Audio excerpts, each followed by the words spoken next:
நான் அகில பாரத விஸ்வகர்ம உறவுகளின் பொதுச் செயலாளர் வழக்கறிஞர் ஆரம்பராஜ்.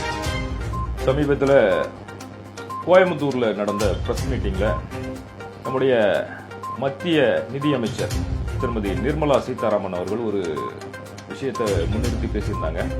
அதாவது விஸ்வகர்மா அப்படின்னா யார் அப்படிங்கிறது ஒரு வர்ணனை வைத்திருப்பதாகவும், அந்த விஸ்வகர்மாவில் எல்லாருமே அடங்குறாங்க. அதாவது ஒரு சின்ன உளியோ பிரிஸ்க் வச்சு வேலை பார்க்குறவங்களோ கையில் ஒரு வெப்பன் இருந்தாலே அவங்க விஸ்வகர்மா அப்படிங்கிற ஒரு வர்ணனைக்குள்ளே வந்துடும் அப்படின்னு சொல்லி ஒரு அறிவிப்பு கொடுத்துருந்தாங்க. ஒரு அரசியல் சட்ட அமைப்பில் இருக்கக்கூடிய ஒரு பொறுப்பான பதவிகள் இருந்துட்டு அரசியல் தெரியாமலும் சட்டம் தெரியாமலும் இந்த மாதிரியான ஒரு விஷயத்தை ஒரு மத்திய நிதியமைச்சர் சொல்றது மிகவும் கண்டனத்துக்குரியது என்பதை இந்த நேரத்திலே அகில பாரத விஸ்வகர்ம உறவுகளின் சார்பாக கண்டனத்தை தெரிவிக்கிறேன். என்னன்னா, தமிழ்நாடு கெசட்ல 42வது வரிசையில விஸ்வகர்மானா யார் அப்படிங்கிறத ஒரு சாதி சான்றிதழ் விநியோகம் செய்வதற்காக தமிழ்நாடு அரசு நிர்ணயம் பண்ணி வச்சிருக்கு. அதாவது வர்ணனை செய்து வந்திருக்கு. உங்க பாஷையில சொல்றதா இருந்தாச்சுன்னா வர்ணனை செய்து வைத்திருக்கிறது. இதே சென்ட்ரல் கெசட்ல விஸ்வகர்மானா யார் அப்படிங்கிறத ஓபிசி சர்டிபிகேட் இஷ்யூ பண்ணும்போது மத்திய அரசாங்கம் விஸ்வகர்மானா யாருன்னு ஒரு வர்ணனை பண்ணி வச்சிருக்கு. இது எதுவுமே தெரியாம விஸ்வகர்மானா கையில ஒரு உளி வச்சிருப்பாரு, சுத்தியல் வச்சிருப்பாரு, செங்கலை வச்சு வேலை பார்க்கிறவரு, கையில ஒரு வெப்பனை வச்சிருக்கிறவரு. அப்ப கையில வெப்பனை வச்சு ஒரு வேலை பார்த்த ஒரு கொலகாரம் கூட விஸ்வகர்மான்னு சொல்லி வர்ணனை படிக்கலாமா? மத்திய அமைச்சரோட அறிவுக்கு எட்டின விஷயத்துல கொஞ்சம் பாதுகாக்கணும்.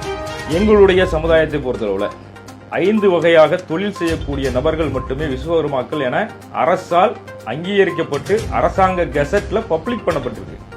அதாவது பொற்கொள்ளர், தச்சர், கொல்லர், பாத்திரங்கள் செய்யக்கூடிய கண்ணார், சிற்ப வேலை செய்யக்கூடிய சிற்பிகள் அல்லது ஸ்தபதிகள், இவங்கெல்லாம் விஸ்வகர்மாக்கள்ங்கிற பதத்துல வர்றாங்க. அதாவது உங்க வர்ணனைப்படி இந்த வர்ணனை கீழே வர்றாங்க. இதை தெரியாம விஸ்வகர்மானா என்னங்கிற வர்ணனை கொடுத்துட்டு போறது ஒரு பொறுப்பான மத்திய மந்திரிக்கு உண்டான அழகு இல்லை.